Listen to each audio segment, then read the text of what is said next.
Hello दोस्तों, Indira math मस्ती में आप सभी का स्वागत है। तो अपने पिछले संडे को हिंदी के टॉपिक पर चर्चा हुई थी, जिसमें से हमने दोस्तों ग्रामर को लगभग व्याकरण को कम्प्लीटली पढ़ लिया है। कुछ बिंदु बचे हुए हैं तो उसको अपन धीरे धीरे पढ़ते रहेंगे, समय जैसे मिलेगा। छोटे छोटे से टॉपिक हैं और आप भी उसको पढ़ने का प्रयास कीजिए। यानी कि दोस्तों आप उसमें बुक की मदद से पढ़ेंगे तो ज़्यादा बेहतर रहेगा, क्योंकि उसमें मुझे पढ़ाने के लिए कोई विशेष बिंदु नहीं है, लेकिन फिर भी मैं समय समय पर लाता रहूँगा।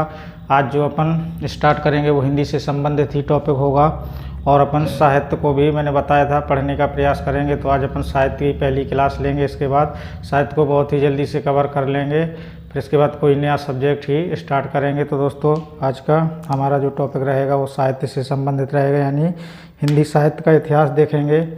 यहाँ से कैसे क्वेश्चन हमसे बन सकते हैं और कैसे पूछे जाते हैं। तो क्या रहेगा, हिंदी साहित्य का इतिहास। इसको दोस्तों हिंदी साहित्य को किस प्रकार से पढ़ा जाता है और किस प्रकार से इसको याद रखा जा सकता है। जो दोस्तों हमारे एग्जाम में क्वेश्चन बन सकते हैं उन्हीं क्रीम क्वेश्चनों को ही मैं कराऊंगा, इससे क्वेश्चन बाहर नहीं जाएंगे। टीजीटी तक के लिए हेल्पफुल क्लास होने वाली है दोस्तों, तो आप धैर्य बना के पढ़ते रहिए। थोड़ी सी क्लास बड़ी हो सकती है, लेकिन कोई बात नहीं, थोड़ा हम धैर्य बना करके पढ़ लेंगे तो हमें एक बार ही पढ़ने की आवश्यकता पड़ेगी, बार बार इसकी पढ़ने की आवश्यकता नहीं पड़ेगी। तो जो हिंदी साहित्य का इतिहास है इसमें से हम देखिएगा, पहले भूमिका बना लें क्या क्या देखेंगे। तो हम इसमें आधारभूत प्रश्न देखने वाले हैं, कैसे कैसे बन सकते हैं, यानी आधारभूत प्रश्नों के ऊपर चर्चा करेंगे। और इसमें हम काव्य के ऊपर चर्चा करेंगे। काव्य के अंतर्गत हम रस, छंद, अलंकार, रस, छंद, अलंकार और दोस्तों काव्य के गुण दोष भी देखने वाले हैं। काव्य गुण और काव्य के दोष भी देखेंगे, और काव्य हेतु, ये सब दोस्तों हम पढ़ने वाले हैं, यानी कि काव्य हेतु।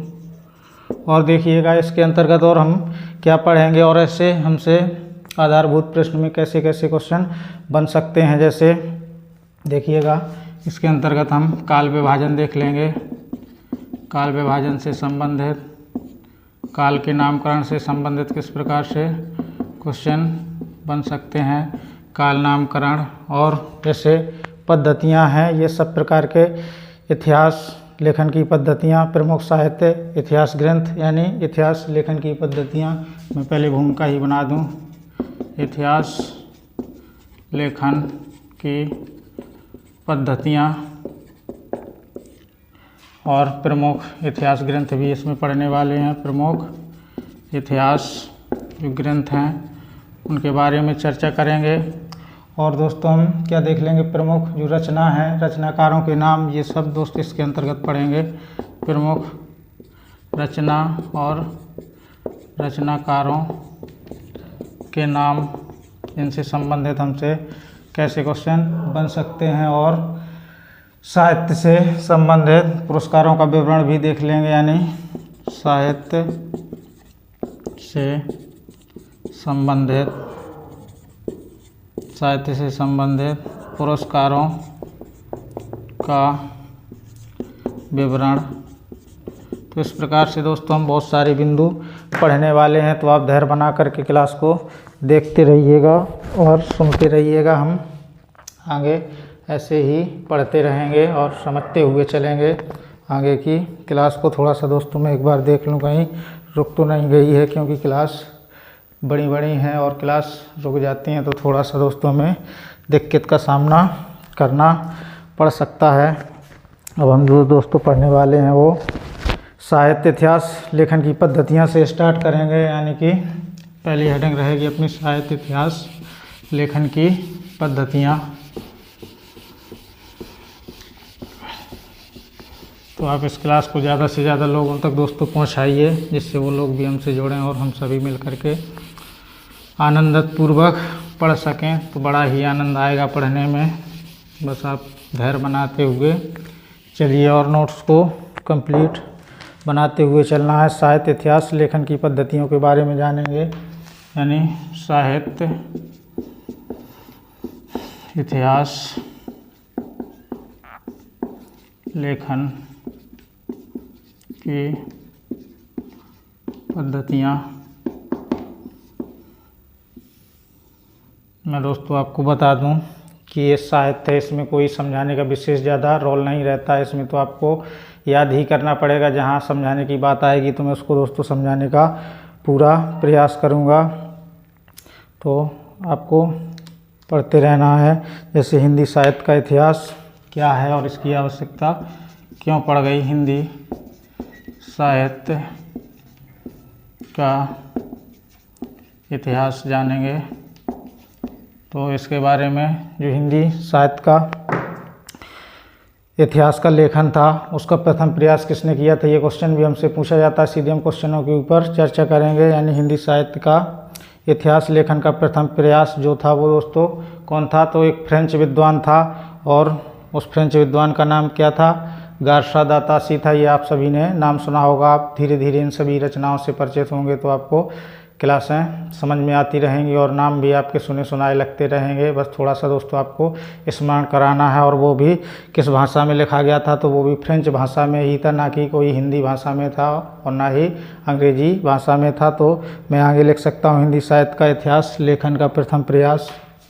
पहला क्वेश्चन तो यहीं से बन जाता है हमारा। हिंदी साहित्य इतिहास लेखन का प्रथम प्रयास किस भाषा में किया गया। पहला क्वेश्चन तो यही बनता है। तो किस भाषा में दोस्तों, फ्रेंच भाषा में। फ्रेंच भाषा में। या ये दोस्तों किस विद्वान ने किया, तो फ्रेंच विद्वान लिख लें तो ज़्यादा बेस्ट रहेगा, फिर आगे बढ़ा दूंगा मैं। फ्रेंच विद्वान, और वो कौन सा था, फ्रेंच विद्वान का नाम क्या था। फ्रेंच विद्वान मैं कलर पेन से लिखूंगा। फ्रेंच विद्वान ने किया था और वो कौन था, तो उसका भी नाम लिख लें। कौन था वो दोस्तों, गार्सा दा तासी। गार्सा दा तासी, जो कि किस भाषा में लिखा गया था, तो ये भी किस भाषा में था, फ्रेंच भाषा में था। इस प्रकार से हमसे क्वेश्चन पूछा जाता है कि हिंदी साहित्य का लिखने का प्रथम प्रयास किसने किया था, तो गार्सा दा तासी ने किया था। किस भाषा में किया था, दूसरा क्वेश्चन पूछा जा सकता है, तो फ्रेंच भाषा में किया था। और कहाँ का विद्वान था, तो फ्रेंच का विद्वान था। इतिहास जो लेखन की ये पद्धति थी वो किस प्रकार की पद्धति थी, तो वर्णानुक्रम पद्धति थी। अभी मैं आपको वर्णानुक्रम पद्धति के बारे में बताऊंगा। इतिहास लेखन की प्रथम पद्धति भी पूछी जा सकती है आपसे, तो उसको भी लिख लेंगे। इतिहास लेखन की प्रथम पद्धति का नाम, प्रथम पद्धति, तो उसका नाम भी लिख लेंगे। इतिहास लेखन की प्रथम पद्धति तो कौन सी हो जाएगी अपनी, वर्णानुक्रम पद्धति। कौन सी होगी दोस्तों, वर्णानुक्रम पद्धति। ये सब प्रश्न दोस्तों पूछे जाने वाले हैं, तो आप इन सभी को धैर्य बना के सुनते हुए चलेंगे। अब हम थोड़ा सा वर्णानुक्रम पद्धति के बारे में जान लेंगे कि ये वर्णानुक्रम पद्धति क्या होती है। तो वर्णानुक्रम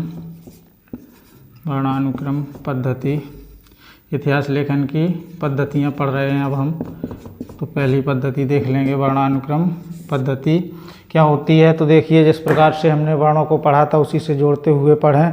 तो वर्णानुक्रम यानी कवियों के नाम के आधार पर क्या कर देना, उनका संकलन कर देते थे। जैसे किसी का नाम किस प्रकार से आता है उसी प्रकार से संकलन कर देना ही क्या कहलाता है, वर्णानुक्रम पद्धति कहलाता है। तो इसके बारे में मैं क्या लिख सकता हूँ, कवियों के नाम के आधार पर उनका संकलन कर देना। जिस प्रकार से दोस्तों कबीरदास जी आए, कबीरदास जी के बाद का के बाद क्या आया, मान लो कबीर, तुलसी और कौन आ गया, सूरदास आ गया। तो का से का वर्ण हो गया, तो का के बाद ता आता है, तो उसके आधार पे फिर इसके बाद क्या आता है, यानी कबीर के बाद तुलसी आए, ता के बाद क्या मैंने बोला, सा, तो सूरदास आए। तो इस प्रकार से वर्णों के क्रम में उनका हमने क्या कर दिया, संकलन कर दिया। तो ये पद्धति कैसी कहलाई, वर्णानुक्रम पद्धति कहलाई। लेकिन ये पद्धति कैसी थी दोस्तों, अमनोवैज्ञानिक थी, क्योंकि जब कोई भी पद्धति उसको सटीक जांच नहीं हो जाती तब तक तो उसको अपन बैठा नहीं सकते। देखिएगा जैसे कबीरदास जी आए, तुलसीदास जी आए, सूरदास जी आए मान लो, लेकिन हमने इसको क्रम से दोस्तों सजा दिया, लेकिन बीच में कहीं मान लो रा से कोई आ गया, रहीम आ गया, तो उसको अपन बताओ कहाँ पे रखेंगे, तो पूरा सिस्टमेटिक तरीका ही बिगड़ जाएगा। तो ये पद्धति कैसी थी? अमनोवैज्ञानिक थी, क्योंकि समय समय पर रचनाएं होती रही हैं। किसी ने कब रचना की, किसी ने का अक्षर वाले नाम के जिसका नाम आता है उसने दोस्तों रचना कर दी, और किसी ने ता वाले, तो बीच में वो पद्धति बिगड़ जाएगी। तो ये पद्धति कैसी हो गई? अमनोवैज्ञानिक हो गई। जो इस पद्धति पर दोस्तों क्या लिखा गया था? शिवसिंह सेंगर ने शिवसिंह सरोज नामक ग्रंथ की क्या कर दी थी? इसमें रचना कर दी थी। और इस पद्धति का भी मैंने बताया, इसका प्रयोग किसने किया था? फ्रेंच विद्वान किसने किया था? गार्सा द तासी ने किया था। और उनकी जो रचना है, तो मैं उस रचना को भी आपको लिखा दूंगा आपको दोस्तों, कोई चिंता वाली बात नहीं, आप धैर्य बना के बस सुनते रहिए। तो उनका रचना का नाम था इस्तवार द लिटरेचर ये हिंदुस्तानी। इसके जो 2 भाग थे, एक 1839 में और एक 1847 में इसका प्रकाशन हुआ था। तो ये इतिहास का कौन सा ग्रंथ था? अभी मैंने लिखाया तो प्रथम ग्रंथ ही था। गार्सा द तासी का जो इतिहास ग्रंथ था इस्तवार द लिटरेचर ये हिंदुस्तानी, इसका जो क्या किया था? हिंदी भाषा में अनुवाद किया था। वो किसने किया था? तो डॉक्टर लक्ष्मी सागर वारसे ने इसका हिंदी में अनुवाद किया था। वो किस नाम से किया था? तो हिंदुई साहित्य का इतिहास नाम से किया था। तो ये वर्णानुक्रम पद्धति से संबंधित बिंदु थे जो बन सकते थे हमारे एग्जाम में, वो सब मैंने बताने का प्रयास किया। और मैं अभी लिख भी दूंगा दोस्तों, आप सुनते भी रहिएगा। तो इसके बारे में मैं लिख सकता हूँ, कवियों के नाम के आधार पर संकलन कर देना, कवियों के नाम के आधार पर संकलन करना क्या कहलाता था? वर्णानुक्रम पद्धति। अब वो कैसे? देखिए, जैसे कोई का से आया तो कबीरदास, कबीरदास जी के बाद मैंने क्या बोला? मान लो तुलसीदास जी की रचना हुई तो तुलसीदास लिख दिया हमने, तुलसीदास जी की रचना। फिर इसके बाद मान लिए कभी सूरदास जी आए तो सूरदास का इस प्रकार से देखिए, ये कावर्ण और ये तावर्ण और ये सावर्ण। तो इस प्रकार से मान लो इनकी रचनाएं दोस्तों सिस्टमेटिक तरीके से अपन ने रख दी गई। फिर इसके बाद बीच में रहीमदास जी आते हैं, तो रा तो हिस्सा के पहले आता है, तो ये तरीका ही बिगड़ जाएगा। तो ये पद्धति कैसी हो गई? अमनोवैज्ञानिक हो गई। तो इसके बारे में क्या लिख सकते हैं अपन? वर्णानुक्रम पद्धति, यानी कि यह पद्धति कैसी थी? अमनोवैज्ञानिक थी। अमनोवैज्ञानिक थी। ये पद्धति कैसी थी दोस्तों? अमनोवैज्ञानिक थी। और इसी पद्धति पर शिवसिंह सेंगर ने क्या लिखा था? शिवसिंह सरोज ग्रंथ की रचना की थी। ये भी क्वेश्चन पूछा जा सकता है। इस पद्धति पर किसने? शिवसिंह सेंगर ने। शिवसिंह सेंगर ने कौन सा? शिवसिंह सरोज, शिवसिंह सरोज, शिवसिंह सरोज नामक ग्रंथ की रचना की थी। ये क्वेश्चन भी पूछा जा सकता है कि शिवसिंह सरोज ने, जो शिवसिंह सरोज ग्रंथ था उसकी रचना शिवसिंह सेंगर ने किस पद्धति पर की थी? उसकी पद्धति क्या थी? तो वर्णानुक्रम पद्धति थी, ना कि कालानुक्रम पद्धति। तो इसके बारे में भी आपको याद रखना है। और इस पद्धति का प्रयोग मैंने अभी बताया किसने किया था? तो फ्रेंच विद्वान गार्सा द तासी ने किया था। ये भी लिख लें। इस पद्धति का प्रयोग कौन था? वो फ्रेंच विद्वान था। फ्रेंच विद्वान Garcin de Tassy, Garcin de Tassy ने किया था। और जो गार्सा द तासी का इतिहास ग्रंथ है वो भी आपसे पूछा जा सकता है, तो उसके बारे में भी लिख लें। इस्तवार द ला लिटरेचर ये हिंदुस्तानी, उसका नाम भी लिख लें। क्या नाम था उसका? यानी कि इस्तवार द ला हिंदुई स्तवार दाला लित्योत्तर हिंदुई हिंदुस्तानी, ये दोस्तों छूट रहा है, स्तवार दाला लित्योत्तर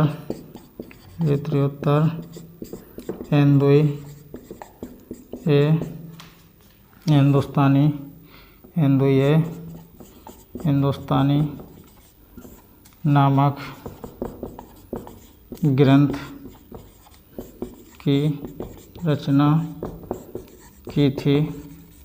उम्मीद है आपको दोस्तों यहाँ दिख रहा होगा। ये सब दोस्तों हमसे क्वेश्चन पूछे जाते हैं, तो हमें सभी प्रकार के क्वेश्चनों को कवर करना पड़ेगा। और ये भी पूछा जा सकता है जो गारसादा तासी का स्तवार दाला लित्योत्तर हिंदुई हिंदुस्तानी ये ग्रंथ था, इसका हिंदी में अनुवाद किसने किया था? तो हिंदी में अनुवाद मैंने अभी बताया डॉक्टर लक्ष्मी सागर वाणसे ने किया था। और किस नाम से किया था? तो हिंदुई साहित्य का इतिहास नाम से किया था। तो उसके बारे में भी लिख लें दोस्तों, एक पॉइंट यहीं पर लिख दूंगा मैं, तासी, यानी शॉर्ट में लिख रहा हूँ, गारसादा तासी के इतिहास ग्रंथ यानी स्तवार दाला लित्योत्तर हिंदुई हिंदुस्तानी, तासी के इतिहास ग्रंथ। अब मैं इतिहास ग्रंथ का नाम नहीं लिखूंगा, आप समझ चुके हैं कि स्तवार दाला लित्योत्तर हिंदुई हिंदुस्तानी नाम है। तासी के इतिहास ग्रंथ का हिंदी में अनुवाद, हिंदी में जो अनुवाद किया था वो किसने किया था? डॉक्टर लक्ष्मी सागर वाणसे, डॉक्टर लक्ष्मी सागर वाणसे ने। अब इसका नाम भी पूछा जा सकता है, किस नाम से किया था? तो हिंदुई साहित्य का इतिहास नाम से किया था। किस नाम से? हिंदुई साहित्य का इतिहास, हिंदुई साहित्य का इतिहास नाम, हिंदुई साहित्य का इतिहास नाम से किया था। तो इस बिंदु को भी दोस्तों आपको याद रखना है, भूलना नहीं है, क्योंकि ऐसे क्वेश्चन हमसे एग्जाम में पूछे जा सकते हैं। तो वर्णानुक्रम पद्धति से संबंधित कैसे क्वेश्चन बन सकते हैं, मैंने उन सभी क्वेश्चनों को दोस्तों आपको बता दिया है। अब हम जो अगली पद्धति देखेंगे वो कालानुक्रम पद्धति देखेंगे।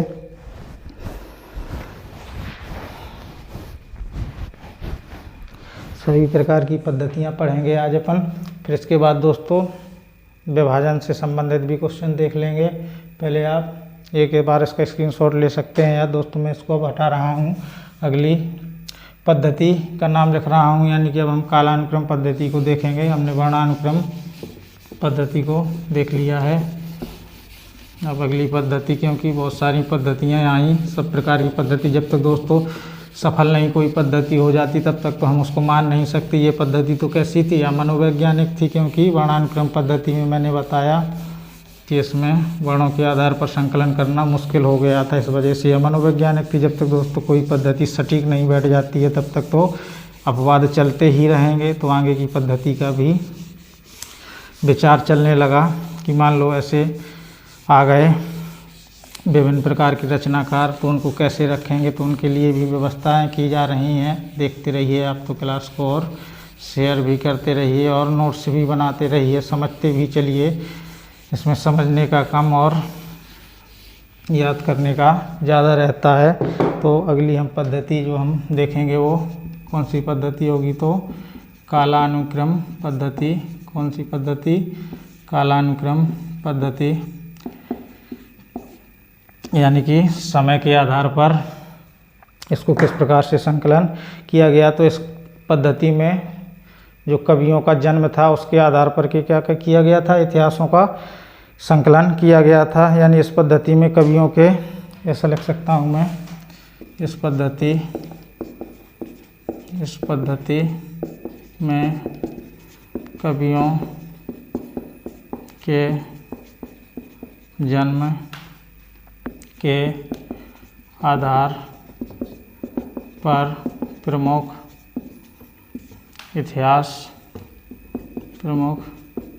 इतिहासकार ग्रंथों का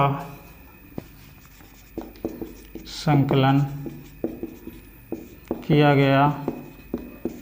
अब देखिए दोस्तों, जैसे किसी का जन्म मान लो 1000 ईस्वी में हुआ, किसी का जन्म 1200 ईस्वी में हुआ, इसी प्रकार से किसी का जन्म 1500 ईस्वी में हुआ, इस प्रकार से किसी का 1800 ईस्वी में हुआ। तो ये पद्धति कुछ हद तक ठीक थी। जिसका जन्म मान लो तो 1000, ये दोस्तों 1000 लिखा है, कितना लिखा मैंने 1000 ईस्वी में हुआ, तो उसकी रचनाएं लिख दी। फिर किसी का जन्म इनके बाद आता है तो उनके बाद के भी रचनाकारों के नाम और रचनाएं लिख दी गई। इस प्रकार से चलता रहा। तो जो ये पद्धति थी, इस पद्धति पर क्या हुआ था, अब्राहम ग्रियर्सन जो था उसने the modern vernacular literature of Hindustan नामक इतिहास ग्रंथ लिखा था।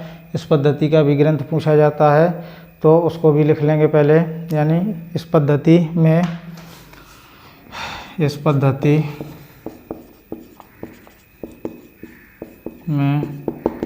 Abraham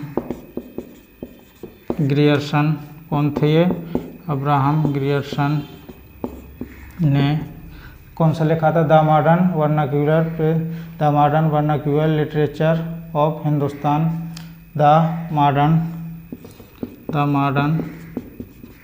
vernacular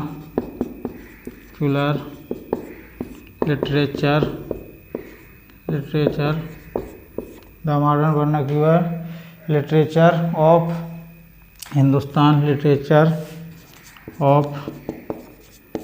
Hindustan. ये दोस्तों इतिहास ग्रंथों के नाम है। ये क्वेश्चन बहुत बार पूछा गया है, यूपी टेट में तो बहुत पूछा जाता है कि अब्राहम ग्रियर्सन का इतिहास ग्रंथ का नाम बताइए, तो कौन है, the modern vernacular literature of Hindustan, ये इस ग्रंथ का नाम है। इतिहास ग्रंथ लिखा था, इतिहास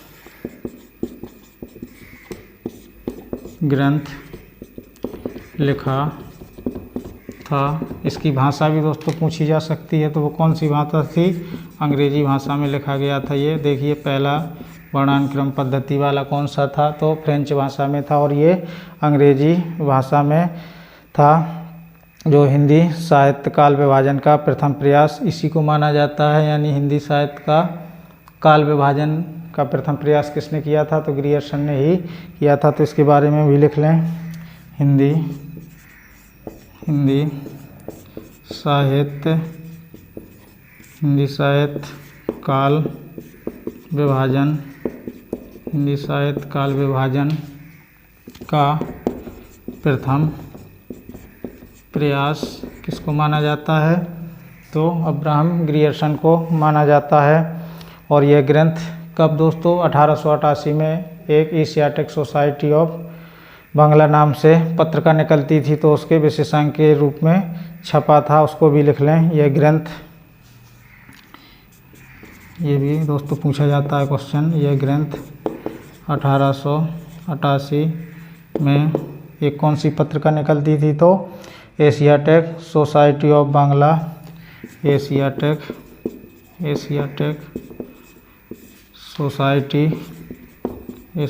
सोसाइटी ऑफ बांग्ला नामक पत्रिका पर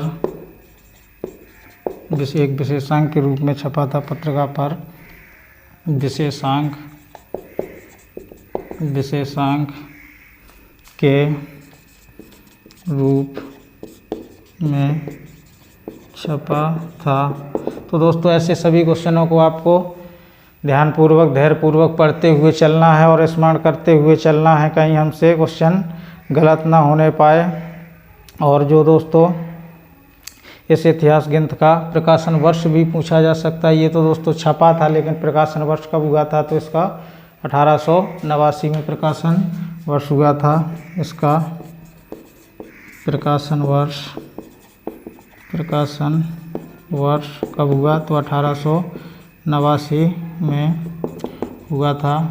ये दोस्तों अलग अलग टाइप के दोनों क्वेश्चन हैं, तो इन क्वेश्चनों को भी आपको याद रखते हुए चलना है। ग्रियर्सन ने जो हिंदी साहित्य के इतिहास को कितने खंडों में बांटा था, ये क्वेश्चन भी पूछा जा सकता है। तो इन्होंने 11 कालखंडों में बांटा था, तो इसको भी अपन लिख लेंगे। और जो जिस प्रकार से दोस्तों वर्णानुक्रम पद्धति था उसका हिंदी में अनुवाद किसने किया था? डॉक्टर लक्ष्मी सागर वाजपेयी ने किया था। तो इनका भी किसी ने अनुवाद किया होगा। तो ग्रियर्सन ने जो हिंदी साहित्य का इसको कितने खंडों में? 11 खंडों में बांटा था। और इन्होंने आदिकाल को क्या नाम दिया था? तो चारण काल नाम दिया था। तो दोस्तों क्या आपको यहाँ दिख जाएगा, या दोस्तों मैं हटा करके आगे बढ़ा करके लिख दूँ तो ज़्यादा अच्छा रहेगा, क्योंकि इससे संबंधित बहुत सारे बिंदु हैं दोस्तों, बहुत सारे बिंदु बनने वाले हैं। मैं सोच रहा था यहीं कहीं सब प्रकार के बिंदु चिपका दूंगा, लेकिन ऐसा कर पाना असंभव है। थोड़ा सा दोस्तों अब स्पीड से पढ़ते हुए चलेंगे, नहीं तो बहुत ज़्यादा टाइम लग सकता है, क्योंकि क्लासें अब थोड़ी दोस्तों बड़ी बड़ी होने वाली हैं इसकी भी, और थोड़ा सा दोस्तों आपको कठिनाई का भी सामना करना पड़ सकता है। तो आपको दोस्तों सब प्रकार से तैयार रहना पड़ेगा। यानी अब मैं क्या लिख रहा था? ग्रियर्सन ने हिंदी साहित्य के इतिहास को कितने खंडों में बांटा? 11 कालखंडों में बांटा था।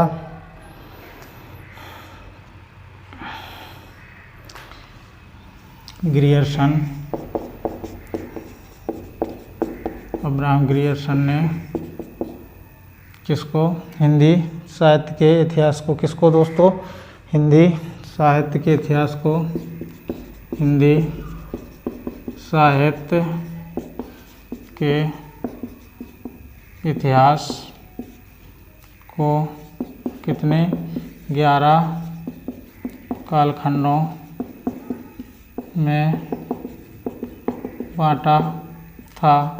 ऐसे दोस्तों हमसे क्वेश्चन, छोटे छोटे क्वेश्चन हैं, बहुत ही पूछे जाते हैं। और इसके बारे में अगला बिंदु भी जोड़ सकता हूं कि ग्रियर्सन ने आदिकाल को चारण साहित्य से क्या किया था दोस्तों? प्रभावित मानते हुए ग्रियर्सन ने, आगे भी लिख लें, ग्रियर्सन ने आदिकाल को चारण काल से प्रभावित मानते हुए, जो ग्रियर्सन था इन्होंने क्या किया था? आदिकाल को चारण साहित्य से प्रभावित मानते हुए चारण काल से परिभाषित किया था। चारण काल से क्या किया? परिभाषित किया। बहुत सारे बिंदु हैं, आप तो दोस्तों नोट करते हुए चलिएगा।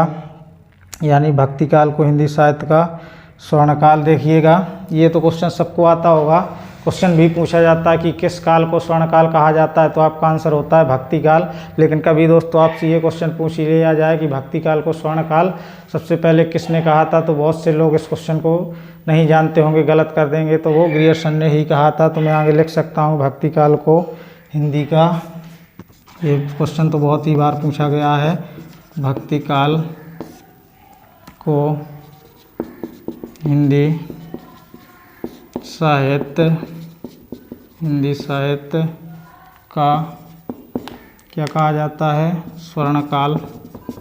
स्वर्णकाल, लेकिन ये किसने कहा था? स्वर्णकाल सर्वप्रथम किसने कहा था? ग्रियर्सन ने कहा था सर्वप्रथम। ये दोस्तों छुपे रुस्तम क्वेश्चन है। सर्वप्रथम ग्रियर्सन ने कहा था।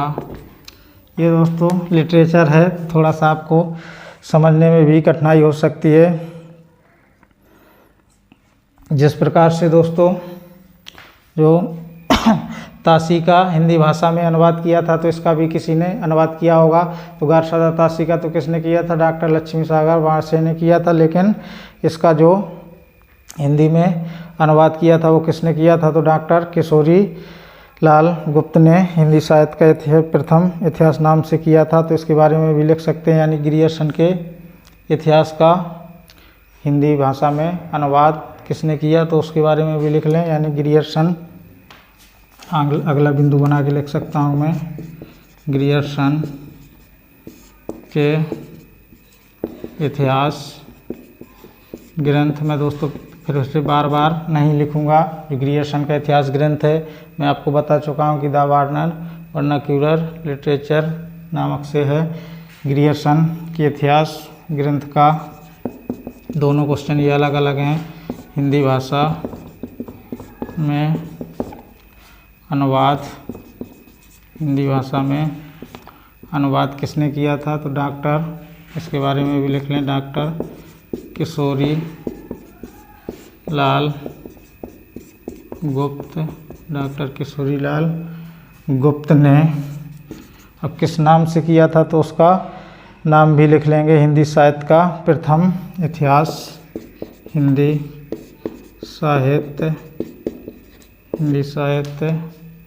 का प्रथम इतिहास, हिंदी साहित्य का प्रथम इतिहास नाम से किया।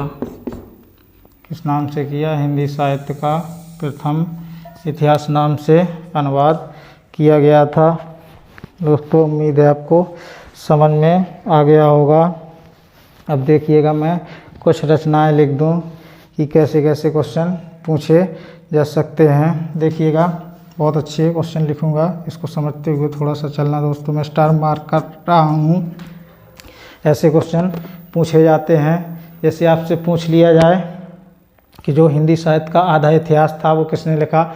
हिंदी साहित्य का प्रथम इतिहास किसने लिखा? हिंदी साहित्य का दूसरा इतिहास किसने लिखा? तो ये अलग अलग क्वेश्चन है, तो इसको याद कर लेंगे थोड़ा। हिंदी, देखिए आपसे पूछा जाए यदि हिंदी साहित्य का आधा इतिहास, हिंदी साहित्य का सबसे पहले आधा इतिहास, तो इसका आंसर क्या हो जाएगा? सुमन राजे।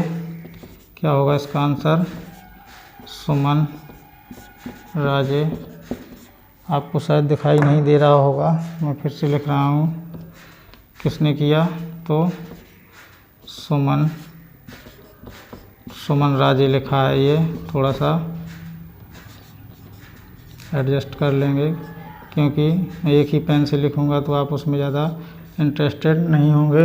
दूसरा पूछा जा सकता है, हिंदी साहित्य का प्रथम इतिहास कौन सा? हिंदी साहित्य का प्रथम इतिहास, तो जो हिंदी साहित्य का प्रथम इतिहास है वो अभी मैंने जस्ट बताया किसने किया, तो डॉक्टर किशोरीलाल गुप्त ने। जबकि ये किसका अनुवाद था? ग्रियर्सन के इतिहास ग्रंथ का ही अनुवाद था। तो इसके बारे में मैं क्या लिख सकता हूँ? डॉक्टर किशोरी लाल गुप्त ने, डॉक्टर किशोरी लाल गुप्त ने। लेकिन ये क्या था? ग्रियर्सन के इतिहास ग्रंथ का हिंदी अनुवाद था। क्या था? हिंदी अनुवाद। इसको दोस्तों आप याद करते हुए चलेंगे। दूसरा भी पूछा जा सकता है कि हिंदी साहित्य का दूसरा इतिहास। ये सब पूछे जाने वाले क्वेश्चन हैं दोस्तों। मैं क्रीम क्वेश्चन ही लिख रहा हूँ, तो इसका आंसर क्या हो जाएगा? बच्चन सिंह। ये कौन हो जाएंगे? बच्चन सिंह। तो इस प्रकार से आपको दोस्तों याद करते हुए चलना है और क्लास को भी समझते हुए चलना है।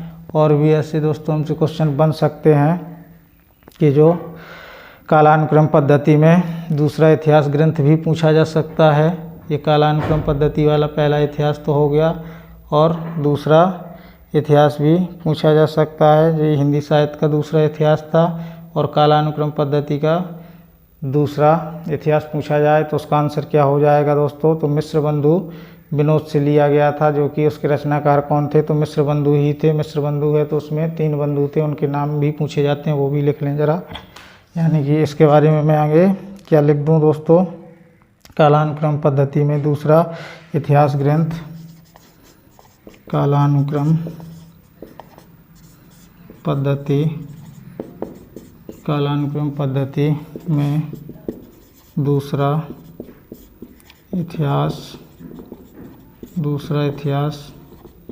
ग्रंथ, उसका नाम लिख लें। तो मिश्र बंधु विनोद लिखा गया।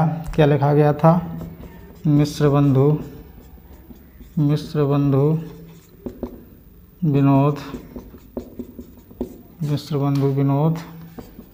लिखा गया था। अब देखिएगा मिश्र बंधु विनोद लिखा गया था, लेकिन ये किसने लिखा था? तो इसके लेखक कौन थे? मिश्रबंधु थे। तो उम्मीद है आपको यहाँ दिख जाएगा इसके लेखक कौन थे। इसके लेखक मिश्रबंधु थे, मिश्रबंधु। ये दोस्तों बहुत क्वेश्चन पूछा जा सकता है कि मिश्रबंधु में कौन कौन थे, तो इनके नाम लिख लेंगे, श्याम बिहारी मिश्र और गणेश बिहारी मिश्र और सुखदेव बिहारी मिश्र। इनसे क्वेश्चन पूछे जाते हैं और एक नाम बदल देता है, यानी कि कौन कौन थे? श्याम बिहारी मिश्र और दूसरा गणेश बिहारी मिश्र। इसको दोस्तों तीनों को याद रखते हुए चलना है, गणेश बिहारी मिश्र और तीसरा सुखदेव बिहारी मिश्र, सुखदेव बिहारी मिश्र। ये आपसे दोस्तों क्वेश्चन पूछे जाते हैं कि निम्नलिखित मिश्र बंधुओं में से कौन शामिल नहीं है? तो श्याम बिहारी मिश्र, गणेश बिहारी मिश्र और सुखदेव बिहारी मिश्र। इनके आपको नाम याद करते हुए चलना है। और चौथा नाम दोस्तों कोई अलग दे देता है इस प्रकार से मिश्र लगा करके, जो कि हम क्वेश्चन ही गलत कर बैठते हैं।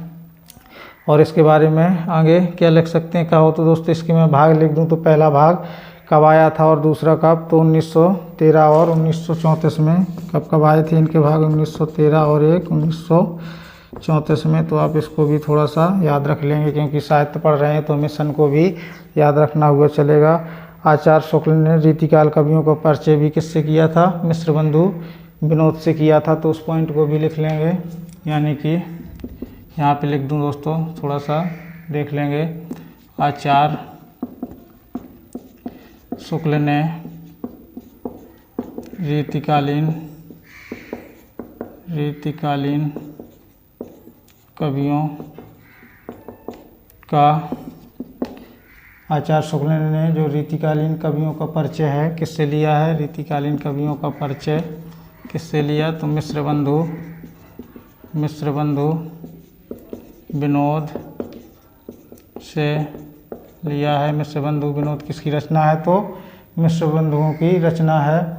और आचार्य शुक्ल ने मिश्रबंधुओं को क्या कहा था? बृहद संग्राहक कहा था। तो आचार्य शुक्ल ने मिश्रबंधुओं को इस पर यहीं लिख लेंगे दोस्तों, इस पॉइंट को भी, यानी आचार्य शुक्ल ने मिश्रबंधुओं को बृहद संग्राहक कहा था।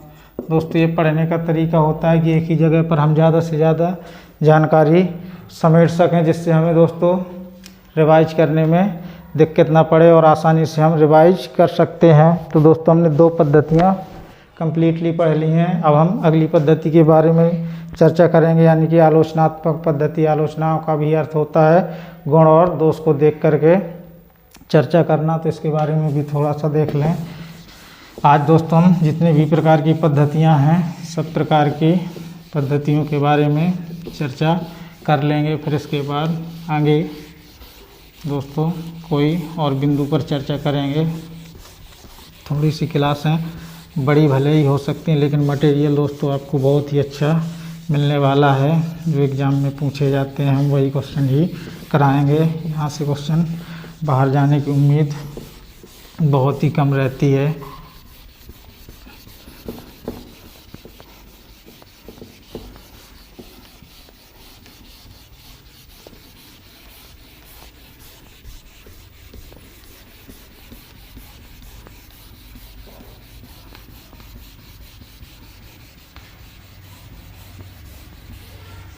देखिएगा, अगली पढ़ेंगे आलोचनात्मक पद्धति। कौन सी पद्धति है ये? तीसरी। कौन सी पद्धति हो गई? आलोचनात्मक पद्धति।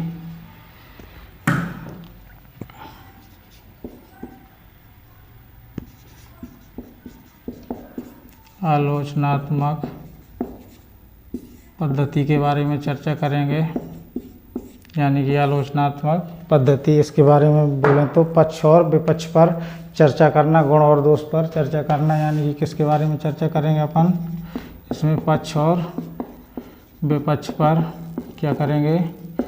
चर्चा करने वाले हैं। तो इसके बारे में मैं क्या लिख सकता हूँ? हिंदी साहित्य का आलोचनात्मक इतिहास किसने लिखा था? तो 1938 में डॉक्टर रामकुमार वर्मा ने लिखा था हिंदी साहित्य का आलोचनात्मक इतिहास। इसके बारे में भी पूछा जा सकता है। हिंदी साहित्य का आलोचनात्मक, हिंदी साहित्य का आलोचनात्मक इतिहास किसने लिखा? तो 1900 कब लिखा गया था? ये 38 में लिखा गया था डॉक्टर रामकुमार वर्मा द्वारा। 1938 में किसने लिखा था? तो डॉक्टर रामकुमार वर्मा द्वारा लिखा गया था। ऐसे क्वेश्चन दोस्तों हमसे पूछे जाते हैं। उम्मीद है आपको यहाँ तक समझ में आ गया होगा। तो ये पद्धति भी कैसी थी? अमनोवैज्ञानिक थी। ये पद्धति भी वैज्ञानिक नहीं थी। क्यों मनोवैज्ञानिक थी? क्योंकि इस पद्धति में इतिहासकारों का क्या पड़ता था? रुचि का प्रभाव पड़ता था। तो इस वजह से कैसी थी? अमनोवैज्ञानिक थी। क्योंकि रुचि किसी की दोस्तों गुणों के बारे में चर्चा कर देना तो कोई अच्छी बात नहीं है, या किसी के दोषों के बारे में चर्चा कर देना, किसी गुण दोषों के बारे में, तो ये पद्धति कैसी हो गई? अमनोवैज्ञानिक हो गई। तो इसके बारे में भी लिख सकते हैं। यह पद्धति कैसी थी? अमनोवैज्ञानिक थी। यह पद्धति भी अमनोवैज्ञानिक थी। क्यों थी? तो इसके बारे में भी लिखते हैं। क्योंकि विभिन्न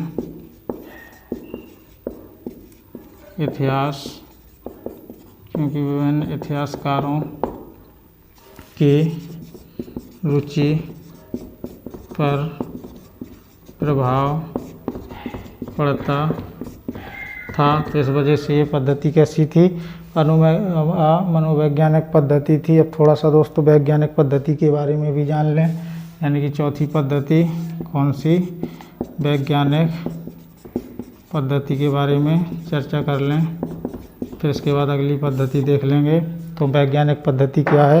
तो साहित्य, इस पद्धति का प्रयोग हिंदी साहित्य इतिहास लेखन के संदर्भ में सबसे पहले किसने किया था? तो डॉक्टर गणपति चंद्रगुप्त ने किया था। तो इसके बारे में भी दोस्तों हम लिख लेंगे, क्योंकि कोई भी बिंदु हमसे छूटने ना पाए। इस पद्धति का प्रयोग हिंदी साहित्य का इतिहास, इस पद्धति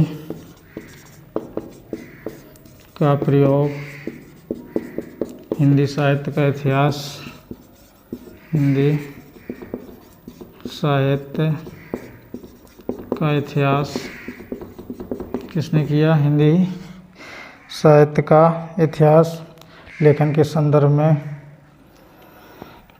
हिंदी साहित्य का इतिहास लेखन के संदर्भ में किसने किया? तो गणपति चंद्र, ये क्वेश्चन पूछे जाते हैं। गणपति चंद्र गुप्त ने किसने किया था? तो गणपति चंद्र गुप्त ने किया। इसका दूसरा बिंदु भी हम लिख लें। जो हिंदी साहित्य का वैज्ञानिक इतिहास कब आया था? तो 1965 में हिंदी साहित्य का इतिहास अब 1965 में। और अगला बिंदु भी बना करके लिख लें। देखिए, और ये पद्धति भी कैसी हो गई? असंगत हो गई। क्यों असंगत हो गई? क्योंकि विज्ञान के आधार पर साहित्य के इतिहास का विवेचन करना तो दोस्तों संभव होता नहीं है। उम्मीद है आपको समझ में आ रहा होगा। तो इसके बारे में भी लिख लें। यह पद्धति कैसी थी? यह पद्धति असंगत थी। क्योंकि मैं देखो दोस्तों कारण शायद लिख देता हूँ और बता देता हूँ। क्योंकि विज्ञान के आधार पर साहित्य इतिहास का विवेचन असंगत होता है। क्योंकि विज्ञान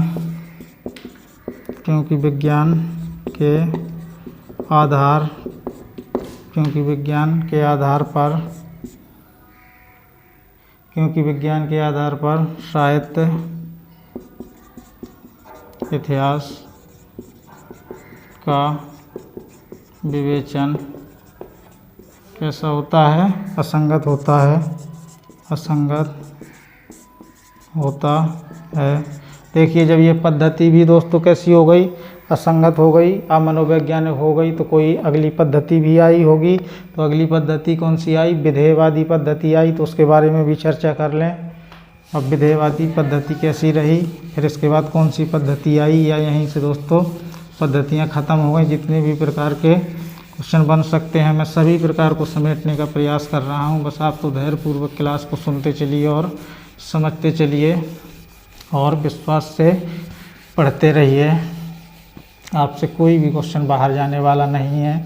बस आप सिस्टमेटिक तरीके से यदि नोट्स को बनाए होंगे तो आपने देखा होगा कि नोट्स अभी मैंने कोई विशेष ज़्यादा क्लासें नहीं ली हैं और फिर भी नोट्स इतना बड़ा हो गया होगा कि आपको पढ़ने में भी दोस्तों कठिनाई का सामना करना पड़ सकता है। आपका मन भी नहीं लग रहा होगा जब तक आप उसको बार बार नहीं पढ़ेंगे, तो वो आपसे सभी चीज़ें भूल जाएंगी।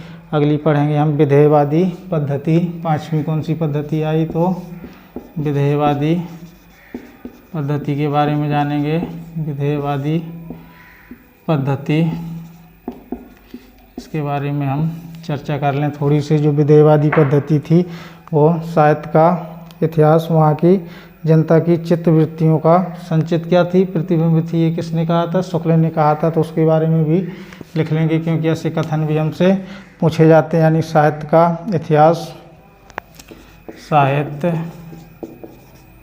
का इतिहास, साहित्य का इतिहास, वहाँ की जो जनता है, साहित्य का इतिहास, वहाँ की जनता की चित्तवृत्तियों, वहाँ की जनता की चित्तवृत्तियों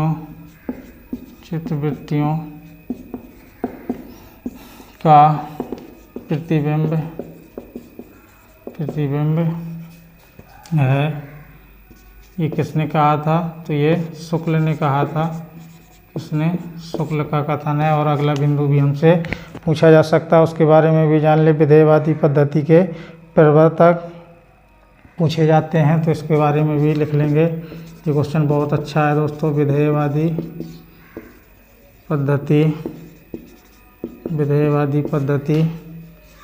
के प्रवर्तक तो कौन है ये भी फ्रेंच विद्वान ही थे और तेन ही थे। तो इसके बारे में भी लिख लेंगे। फ्रेंच विद्वान, जिसकी अभी चर्चा की थी हमने। फ्रेंच विद्वान कौन थे? तो तेन थे। फ्रेंच विद्वान तेन। और अगले पॉइंट की हम चर्चा कर लें। 3 विधेयवादी पद्धति जो तेन थे, उन्होंने विधेयवादी पद्धति के कितने तत्व बताए थे? यानी तेन ने, देखिए जैसे नाम है उसका, तेन ने विधेयवादी पद्धति के कितने? तो 3 तत्व बताए थे। कितने तत्व? 3 तत्व बताए। अब वो कौन कौन से, तो देखिएगा मैं यहाँ पे लिख रहा हूँ। यानी कि पहला जो इन्होंने तत्व बताया वो क्या बताया था? जाति। और दूसरा क्षण विशेष, तीसरा वातावरण। तो पहला कौन सा बताया? जाति। और दूसरा यहीं पर लिख दूंगा दोस्तों, क्षण विशेष। और तीसरा वातावरण बताया। क्या बताया? वातावरण। तो इस प्रकार से 3 ने कितने तत्व बताए? 3 तत्व बताए। अब हिंदी साहित्य के इतिहास विधेयवादी पद्धति के जनक भी आपसे पूछे जाते हैं। ये तो प्रवर्तक हो गए, तो इसके जनक कौन थे? आचार्य शुक्ल थे। तो इसके बारे में भी लिख लें। हिंदी साहित्य के इतिहास, हिंदी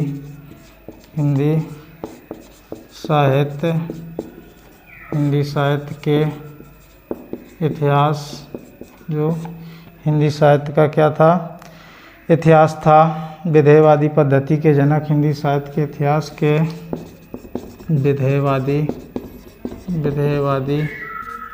पद्धति के जनक, विधेयवादी पद्धति के जनक कौन थे? ये आचार्य शुक्ल थे। इसके बारे में भी क्वेश्चन पूछा जाता है। आचार्य शुक्ल थे। थोड़ा सा दोस्तों आपको क्लास बोरिंग लग रही होगी, कोई बात नहीं, क्योंकि ये सब्जेक्ट ही साहित्य है। तो ये वैसे भी ये रटने वाला, इसमें समझाने वाली कोई बात ही नहीं है। नहीं मैं समझा देता तो वही जाति, क्षण और विशेष वातावरण, ये आप सब समझ चुके हैं। आचार्य शुक्ल ने हिंदी शब्द सागर की भूमिका में हिंदी साहित्य का विकास कब किया था? तो 1929 में किया था। तो उसके बारे में भी लिख लें। ये बिंदु भी मैं आपको लिख दूं क्योंकि ऐसा क्वेश्चन भी पूछा जा सकता है। यानी कि आचार्य शुक्ल ने हिंदी शब्द सागर की भूमिका में, आचार्य शुक्ल ने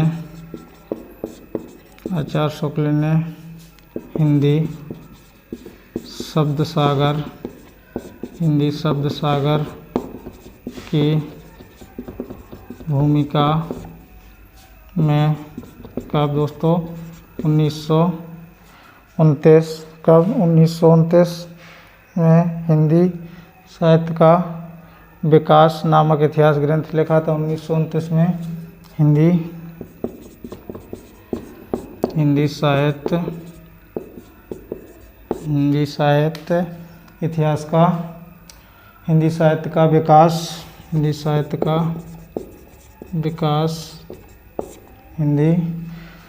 का क्या किया इन्होंने? विकास नामक ग्रंथ लिखा। हिंदी साहित्य का विकास नामक क्या लिखा इन्होंने? ग्रंथ लिखा। तो उम्मीद है आपको ये पॉइंट भी समझ में आ गया होगा। शुक्ल जी ने इसका क्या किया था? काल विभाजन 2 आधार पर किया था। इसको भी लिख लें। शुक्ल ने काल विभाजन कितने प्रकार से किया? तो 2 प्रकार से किया था। 2 प्रकार से किया। अब वो 2 प्रकार कौन कौन से, तो उसके बारे में भी लिख लें दोस्तों। प्रवृत्ति कालखंड और वीरगाथा कालखंड। पहला कालखंड था प्रवृत्ति कालखंड और दूसरा प्रवृत्ति कालखंड हो गया, और दूसरा कौन था वीरगाथा कालखंड। सभी के बारे में दोस्तों अपन धीरे धीरे पढ़ते हुए चलेंगे। अभी तो अपनी पहली ही क्लास है। आचार्य शुक्ल ने प्रवृत्तियों के आधार पर इतिहास का क्या किया था? विभाजन किया था। रीतिकालीन कवियों का परिचय उन्होंने भी किससे किया था? अभी मैंने बताया था, मिश्रबंधु विनोद से किया था। ये सब मैं बिंदु आपको बता चुका हूँ कि आचार्य शुक्ल ने क्या किया था? रीतिकालीन कवियों का परिचय किससे किया था? तो मिश्रबंधु विनोद से किया था। और मिश्रबंधु में भी मैंने बताए थे कौन कौन से, 3 श्याम, गणेश और सुखदेव बिहारी में से। इस प्रकार से भक्ति काल का व्यवस्थित जो विभाजन था वो किसने किया था? तो आचार्य शुक्ल की ही देन है। इस बिंदु को लिख लेंगे क्योंकि ये बिंदु तो हमने लिखा नहीं है। तो भक्ति काल का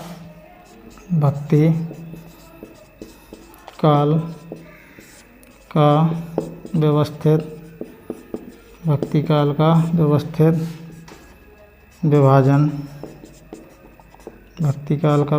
विभाजन किसने किया था?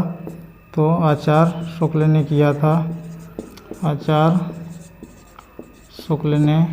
था। उम्मीद है दोस्तों ये बिंदु आपको समझ में यहाँ तक आए होंगे। अब दोस्तों हमने जो पद्धतियाँ थी वो सब प्रकार की पद्धतियों को पढ़ लिया है। अब जो हम आगे पढ़ेंगे वो भक्ति काल से संबंधित होगा। धीरे धीरे हम भक्ति काल, निर्गुण भक्ति काल और सगुण सब प्रकार के क्वेश्चनों के ऊपर चर्चा करते रहेंगे। तो थोड़ी सी दोस्तों आज की क्लास भी लंबी रही होगी, तो आप इसको धैर्यपूर्वक सुनेंगे और पढ़ने का प्रयास करेंगे तो आपको क्लास बहुत ही अच्छी लगेगी और समझ में भी आ जाएगी। आपको दोस्तों थोड़ी सी कठिनाई का तो सामना करना पड़ेगा क्योंकि हमें सिलेक्शन जो लेना है, और सिलेक्शन लेने के लिए दोस्तों हम कुछ भी करने के लिए तैयार हो जाते हैं। हमें कुछ भी करना पड़े हम वो सब करते हैं। अर्थ काम दंड भेद सब कुछ अपनाना पड़ता है। जब दोस्तों आपको एक साथ इतना सारा मटेरियल कम शब्दों में दोस्तों कम समय में मिल रहा है तो इससे अच्छा तो दोस्तों बेस्ट होगा नहीं। यदि मैं इसी क्लास को घसीटना चाहता तो इसको मैं 2 से 3 घंटे तक की क्लास बना सकता था, लेकिन दोस्तों कोई मतलब नहीं निकलता है आपका समय बर्बाद करने से। यदि आपको एक साथ में इतना सारा मटेरियल दे रहा हूँ, आप समझ सकते हैं कि इसको ढूंढने में कितना समय लगता होगा और कैसे क्वेश्चन हमसे पूछे जाते हैं। और जो इससे पहले मैंने जो पहली स्लाइड थी उसमें जो क्वेश्चन कराया वो तो दोस्तों बहुत ही ज़्यादा हेल्पफुल हैं, बहुत ही ज़्यादा क्वेश्चन पूछे जाने वाले हैं। बस थोड़ा थोड़ा सा आपको दोस्तों दिमाग को चलाना पड़ेगा। तो आज हम इतना ही पढ़ेंगे। और मैं आपको बता दूं, यदि आपने अभी तक चैनल को सब्सक्राइब नहीं किया है और यदि आपको क्लास अच्छी लग रही हो तो इसे सब्सक्राइब जरूर करें और बेल आइकन को भी प्रेस करें। और दोस्तों लाइक और कमेंट के माध्यम से हमें ज़रूर बता सकते हैं कि आपको क्लासें कैसी लग रही हैं, तो आपको ऐसे ही क्लासें समय समय पर मिलती रहेंगी। तो दोस्तों आज के लिए इतना ही, धन्यवाद।